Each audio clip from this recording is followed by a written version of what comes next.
ఈరోజు మన ఇద్దరికి మొదటి రాత్రి. ఈ మొదటి రాత్రి మన ఇద్దరికి ఎట్లా ఉండాలంటే చాలా అద్భుతంగా ఉండాలి.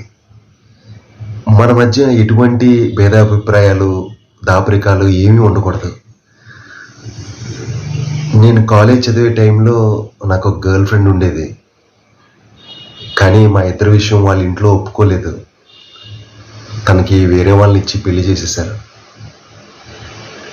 కానీ ఒక విషయం చెప్పనా, నువ్వు తనకన్నా చాలా అందంగా ఉన్నావు. అందుకే నువ్వంటే నాకు చాలా ఇష్టం. ఎందుకు అలా సిగ్గుపడుతున్నావు? నువ్వు కూడా ఏదన్నా మాట్లాడు. ఎందుకనంటే మన మొదటి రాత్రి చాలా అద్భుతంగా ఉండాలి. మన మధ్యన సీక్రెట్స్ ఉండకూడదు. పర్వాలేదు, ఏదైనా చెప్పు. మీరు తండ్రి కాకపోతే